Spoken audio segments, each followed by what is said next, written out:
Hello दोस्तों, मेरा नाम है उत्कर्ष पांडे और इजी स्टडी में आपका स्वागत है।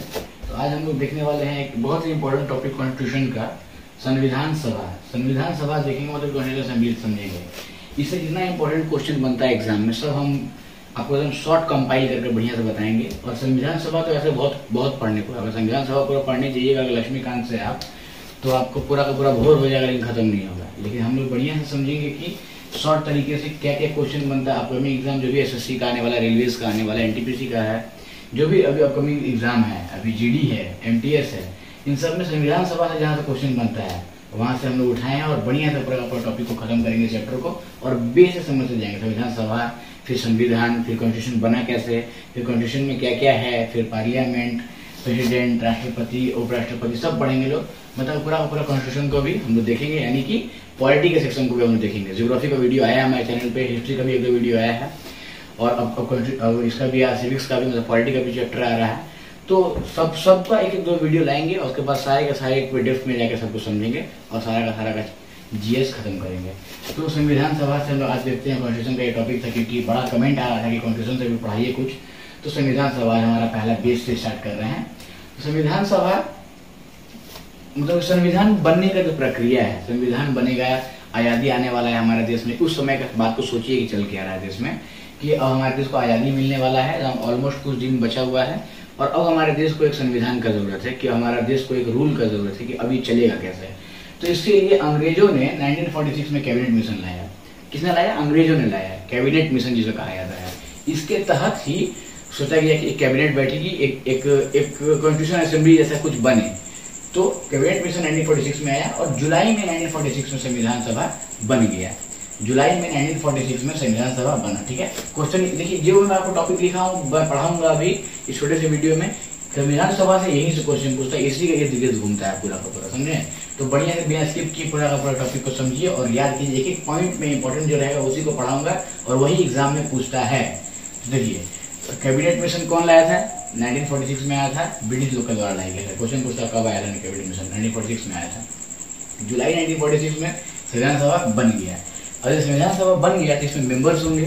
तो इसमें मेंबर्स कहाँ से थे, कौन थे, कितने थे, इसको देख लेते हैं। तो मेंबर्स थे वो थे 389 मेंबर्स थे, समझे? 389 टोटल मेंबर्स थे, जिसमें कि 293 जो मेंबर थे वो लोग ब्रिटिश प्रोविंस से थे, मतलब कि ब्रिटिश प्रांत से थे 293 मेंबर्स।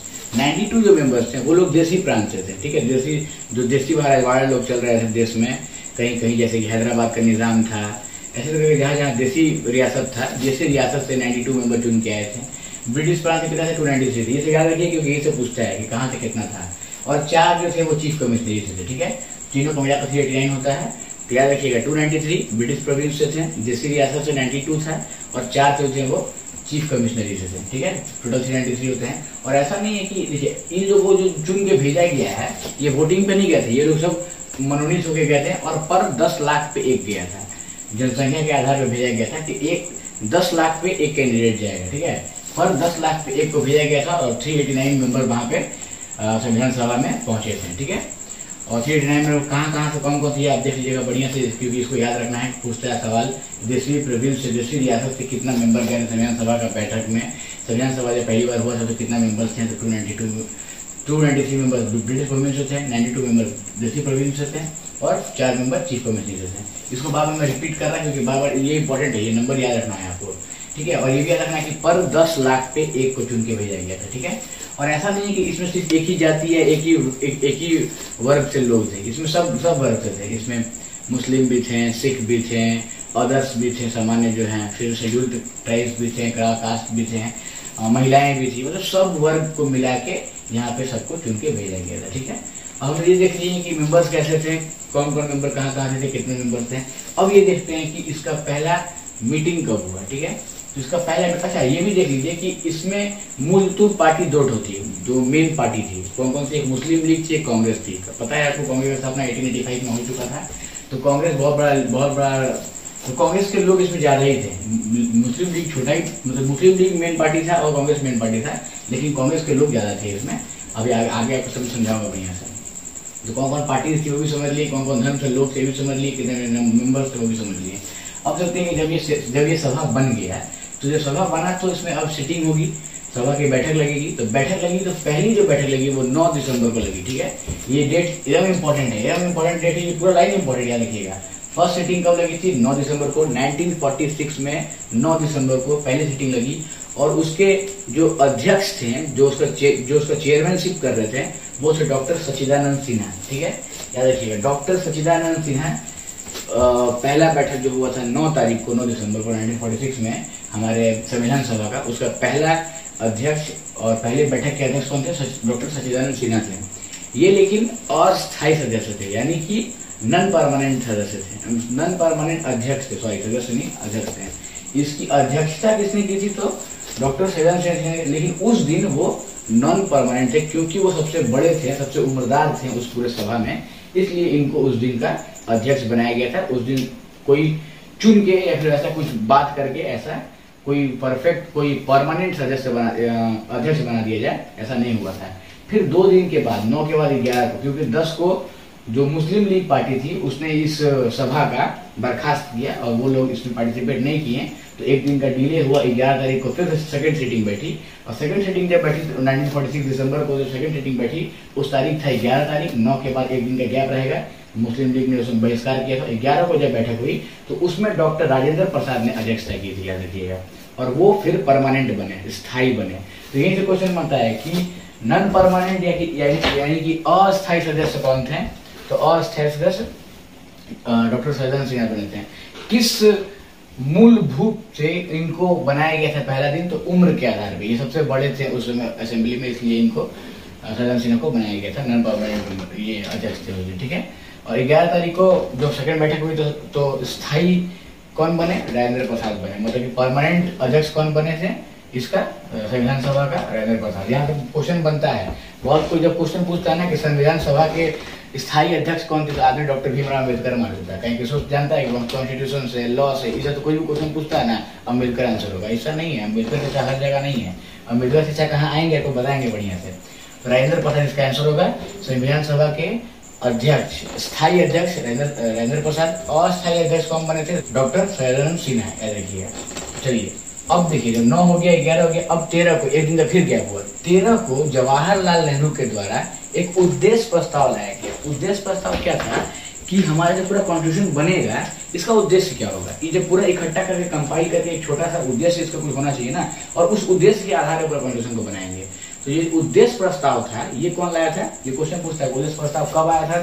13 दिसंबर को आया था। कौन लाया था? तो हमारे जवाहरलाल नेहरू, यानी कि नेहरू चचा लाए थे।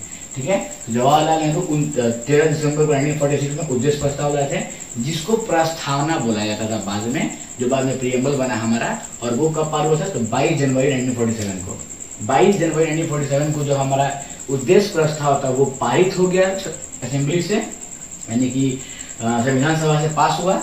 और लाया कब गया था? तो 13 दिसंबर 1946 को लाया गया था, और ये पास कब हुआ? 22 जनवरी 1947 को पास हो गया। और जब ये पास हुआ तो इससे रूप, उद्देश्य प्रस्ताव का रूप क्या बन गया? प्रस्तावना।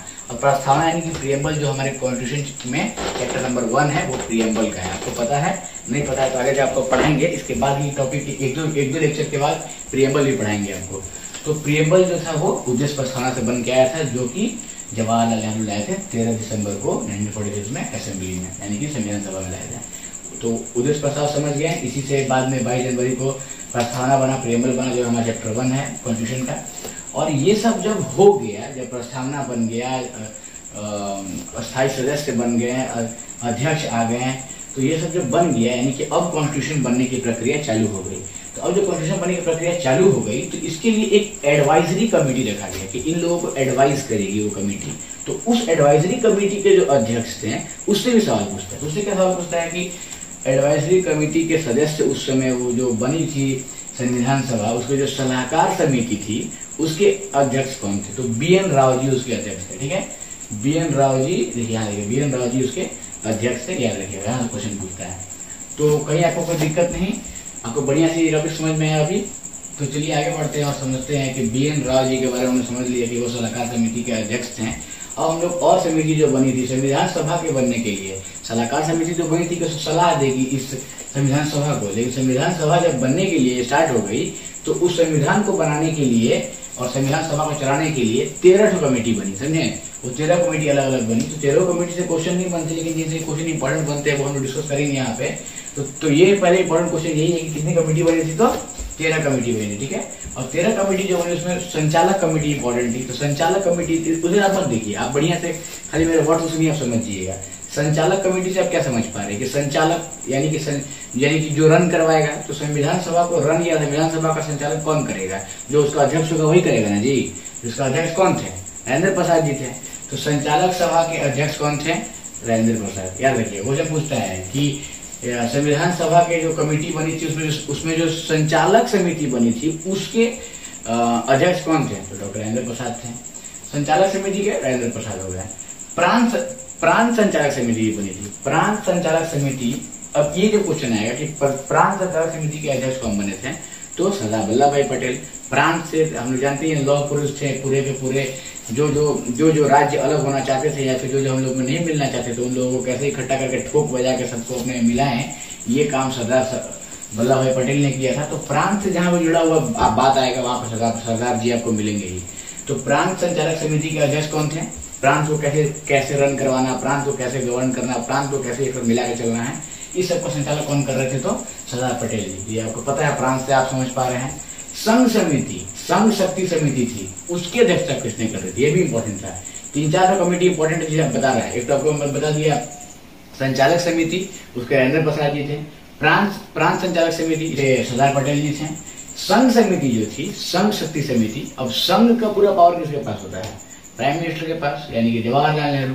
तो संघ शक्ति समिति के अध्यक्ष जवाहरलाल नेहरू। एकदम आपको जैसे क्वेश्चन आएगा फटाक से आपको विजुअलाइज हो जाएगा। तो संघ बात हो रहा है, संघ मतलब पूरा, यानी पूरा का पूरा कौन संभालेगा, प्राइम मिनिस्टर। उस टाइम कौन था, जवाहरलाल नेहरू थे, तो वही संभालेंगे। प्रांत की जहाँ बात है कि सरदार पटेल। संचालक की बात है कि असेंबली की, तो संचालक जो उसका अध्यक्ष होगा वही करेगा, यानी कि राजेंद्र प्रसाद। चौथा और सबसे, ये तीनों इंपॉर्टेंट थे। चौथा सबसे इंपॉर्टेंट पॉइंट बता रहा आपको, उस समय प्रारूप समिति बनी। तो प्रारूप समिति यानी कि इंग्लिश में उसको बोलते हैं ड्राफ्टिंग कमेटी। तो ड्राफ्टिंग कमेटी इंग्लिश में पूछता है, हिंदी में प्रारूप समिति बोलता है, पूछते हैं उसके अध्यक्ष कौन थे। तो प्रारूप समिति और ड्राफ्टिंग कमेटी दोनों एक ही है, इंग्लिश में हिंदी में। तो इसका जो अध्यक्ष थे वो थे B.R. अम्बेडकर। और B.R. अम्बेडकर चाहे यहाँ है, आदमी इनको कहीं भी कर देता है रिलेट कि बस ये कॉन्स्टिट्यूशन से क्वेश्चन पूछ रहा है ना, अम्बेडकर आंसर होगा, ऐसा नहीं है। अम्बेडकर कहाँ है, B.R. अम्बेडकर जी कहाँ है, ड्राफ्टिंग कमेटी के अध्यक्ष हैं।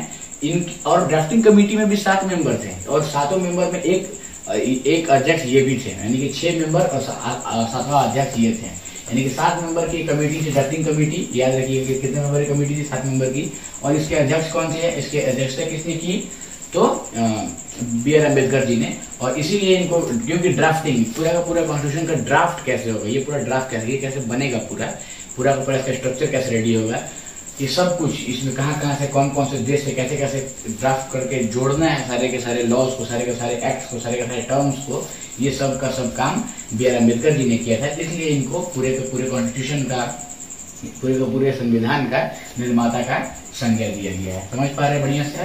तो ड्राफ्टिंग कमेटी के अध्यक्ष कौन थे, या प्रारूप समिति के अध्यक्ष B.R. अम्बेडकर। अब समझिए कि ये जो इतनी बड़ी कमेटी, इतने लोग की कमेटी और इतने बड़े संविधान को लिखने के लिए समय कितना लगा था, तो समय लगा था इसमें 2 साल 11 महीने 18 दिन, ठीक है।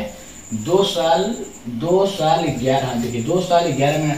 मैं राइटिंग के मत जाइए, मैं यहाँ पे आपको राइटिंग के टीचर नहीं हूँ, मैं आपको कला का टीचर नहीं हूँ, मैं आपको GS पढ़ा रहा है, तो थोड़ा सा मेरे वर्ड्स पे ध्यान दीजिए। और यहाँ पे आपको राइटिंग पे ध्यान देने की जरूरत नहीं है, मैं ये अपने कंफर्टेबल पे लिख लेता हूँ कि मैं आपको शॉर्टकट में फटाफट कैसे बता दूंगा। एक पॉइंट देखूंगा उसको बताऊंगा, एक पॉइंट देखूंगा उसको बताऊंगा, इसलिए मैं इसको लिखता हूँ, ठीक है। क्योंकि बड़े शॉर्ट कंपाइल में सब कुछ बता देना फटाफट, कहाँ से क्या इंपॉर्टेंट था वो मैं कंपाइल करके लाता हूँ, इसलिए इसको ऐसे में लिखता हूँ। ये मेरे लिए, आपके लिए नहीं है। अगर आपको भी देखने में अच्छा लग रहा है तो देख लीजिए, मुझे पता है अच्छा नहीं लग रहा है।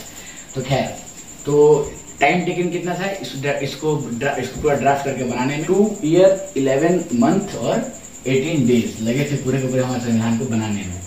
इतना लंबा समय क्यों लग गया भाई, तो इतना लंबा समय लगेगा ही नहीं जी। हम लोग 200 साल से गुलाम थे, हम लोग को एक बहुत स्ट्रॉन्ग कॉन्स्टिट्यूशन चाहिए था, बहुत स्ट्रॉन्ग ऐसा रूल्स चाहिए था जो कि हम लोग बहुत स्ट्रिक्टली फॉलो करें और फिर बार बार उसको ब्रीच ना, बार बार उसको तोड़ा ना जाए। समझ पा रहे ना आप, इसलिए इतना समय लगा। और पूरा ठोक बजा के कहा जाता है कि ये अम्बेडकर जी ने क्या रापचिक काम किया था, मतलब समझे कि 100 देश का भ्रमण करके 100 देश का खंगाला पूरा का पूरा कॉन्स्टिट्यूशन और उसमें के खंगाल के पूरा बढ़िया सा निकाला और तब जाके इन्होंने रेडी किया। और पूरे के पूरे दुनिया का सबसे बड़ा डेमोक्रेसी हम लोग हैं, इस पर गर्व होता है हम लोग को। हम लोग ने बढ़िया से संचालन किया है और हमारे जो पूर्वज थे अम्बेडकर जी लोग, ये लोग जितने भी बुद्धिजीवी लोग का नाम ले रहे हैं, ये सब मिलके एक बड़ा दृढ़ संकल्प किया लोग कि हमारा देश इस तरह का होना चाहिए और इस तरह के वे में आगे बढ़ना चाहिए। और कुछ हद तक क्या समझिए कि 100% सफल रहे हैं वो लोग, क्योंकि हमारा आज भी हमारा देश उसके बाद से कभी अखंड टूटा नहीं। तो चलिए देखिए, तो कितना समय लगा समझ लीजिए हम लोग। अभी जब 2 साल 11 महीना 18 दिन लगा, तो फिर ये जब बन के रेडी कब हुआ, तो 26 नवंबर 1949 को 1949 को 26 नवंबर 1949 को ये पारित हुआ या फिर अंगीकृत हुआ। ये क्वेश्चन इंपॉर्टेंट है, याद रखिएगा। बोलता है कि संविधान हमारा बन के रेडी कब हुआ, ठीक है। लागू कब हुआ और रेडी कब हुआ, दोनों में अंतर है। तो रेडी कब हुआ, तो 1949 26 नवंबर को। और फिर ये रेडी कब होगा, तो रेडी हो जाएगा आपको यहाँ पे दिखेगा 26 जनवरी 1950, जब हम रिपब्लिक डे मनाते हैं, जब ये लागू हुआ था, ठीक है। और जब ये मतलब कि अंगीकृत हुआ था, जब ये बन के रेडी हुआ था, तब उसी समय से कुछ अनुच्छेद काम कर रहे थे, कुछ इसके आर्टिकल्स लागू हो गए थे, जैसे कि सिटीजनशिप के आर्टिकल्स लागू हो गए थे, कुछ सब नहीं, कुछ। और पूरा का पूरा लागू कब से हुआ था, 1950 से 26 जनवरी का। और जब ये रेडी हुआ था तो इसको 284 मेंबर्स ने साइन करके इसको अप्रूवल दिया था। तो कितने, ये पूछता है कि कितने मेंबर ने साइन करके हमारे संविधान को अप्रूवल दिया था उस समय असेंबली में, तो 284 मेंबर्स ने साइन करके अप्रूवल दिया था 26 नवंबर 1949 को। और 26 जनवरी 1950 को ये लागू किया गया, जब हम रिपब्लिक डे मनाते हैं। लागू कब हुआ समझ गए, पारित कब हुआ था, बंद कब गया था, कितने मेंबर थे, 284 मेंबर साइन किए थे। और यहाँ सब कुछ हम समझ कौन कौन संचालक समिति थे, तो प्रांत समिति, तो संघ समिति के कौन कौन मेंबर थे, कौन कौन अध्यक्ष थे, ये सब भी हम लोग समझ लिए। और हम लोग समझेंगे कि जब पाकिस्तान अलग हो गया, मतलब जब पाकिस्तान हमारे देश से डिवाइड हो गया, पाकिस्तान के जमीन का टुकड़ा अलग हो गया, तो जब पाकिस्तान डिवाइड हो गया तो हम लोगों ने पढ़ा था कि 389 मेंबर्स हैं जब कॉन्स्टिट्यूशन असेंबली बना था। 389 प्रांत से कुछ आए थे, कुछ देशी रियासत से थे, कुछ चीफ कमिटी से थे। तो जब 289 मेंबर जो थे अब वो कम हो गया और 299 मेंबर बचे। मतलब डिवाइड के बाद पाकिस्तान को हमारे देश से अलग होने के बाद मेंबरशिप कम हो गई हमारे संविधान सभा की, और वो कितनी बची, 299। ये याद रखिएगा, पूछता है कि डिवाइड के बाद कितने मेंबर हमारे संविधान सभा के मेंबर थे, तो 299, ठीक है। और ये सब के सब कैसे आए गए थे, मैंने आपको पहले ही बताया था, ये सब के सब चुन के वोटिंग के आधार पर नहीं गए थे, सब के सब मनोनयन के आधार पर गए थे, ठीक है। तो इन सब को ऐसे ही चुन के भेजा गया था। और हर 10 लाख पे आपको एक मैंने पहले बताया था, वही फंडा लगा था वहां पे। अभी मेंबर्स कम हो गए थे यहाँ पे, क्योंकि पाकिस्तान अलग हो गया था हम लोग से, ठीक है। और मनोनयन के आधार पे एक क्वेश्चन पूछता है यार कि भीमराव अम्बेडकर से पूछता है कि भीमराव अम्बेडकर किस राज्य से चुन के गए थे, ठीक है। तो ये बंगाल राज्य से, बंगाल प्रांत से चुन के गए थे भीमराव अम्बेडकर असेंबली में। संविधान सभा में हर कोई चुन के पहुंच रहा था ना जी।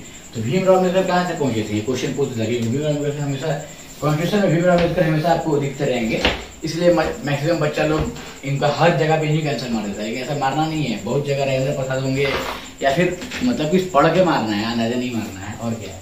तो भीमराव अम्बेडकर बंगाल से थे, याद रखिएगा। और अब संविधान जब पूरा रेडी हो गया, अब पूरा बन गया, इतना साल लगा, इतना लोग लगा, सब बन गया, तो संविधान में क्या क्या है वो थोड़ा देख लेते हैं। और पूरा फिर वो जो है उसको हम लोग आगे टॉपिक में डिस्कस करेंगे, कोची कहाँ से लिया गया है और कैसे क्या क्या है।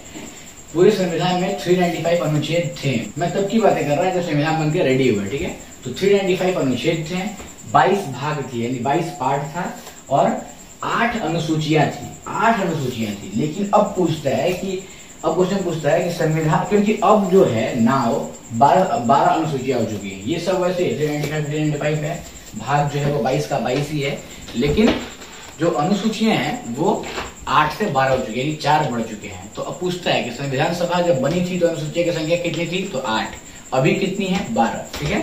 ये बात याद रखिएगा, यहाँ क्वेश्चन बनता है, इंपॉर्टेंट जगह है ये। तो ये पूरा का पूरा संविधान सभा से जितना इंपॉर्टेंट क्वेश्चन बन सकता था, जो हमेशा रिपीट करता है, पिछले 10 साल में एसएससी में भी यहाँ से क्वेश्चन आया है कि कितने समय में बना था, ये क्वेश्चन आया है। ड्राफ्टिंग कमेटी के अध्यक्ष कौन थे, तो वो भीमराव अम्बेडकर जी थे, यहाँ से क्वेश्चन आया है। और पूरे के पूरे संविधान सभा मेंबर कितने थे स्टार्टिंग में, तो वहां पे आपको 389 मेंबर थे, ये भी क्वेश्चन आया है। तो जितना क्वेश्चन आता है रिपीट होता है, इसी में से आता है। तो बढ़िया से इसको समझ लीजिए, एक दो बार वीडियो को रिपीट कर लिया आपको समझ में आ जाएगा। संविधान सभा हमारा खत्म हो गया। अब नेक्स्ट टॉपिक हम लोग संविधान के स्रोत पढ़ेंगे या प्रस्तावना पढ़ेंगे, देखते हैं। लेकिन बेसिक से स्टार्ट करते करते पूरा का पूरा संविधान को, पूरा का पूरा सिविक्स पॉलिटी को खत्म करेंगे। चलिए, आशा करते हैं आप सबको समझ में आया होगा। अगर समझ में नहीं आया है तो आपको जो भी प्रॉब्लम इसमें आई है, आप कमेंट बॉक्स में अपना क्वेश्चन ड्रॉप करें, आपको वहां भी बढ़िया से बता दूंगा। फिर मिलते हैं। जय हिंद, जय भारत।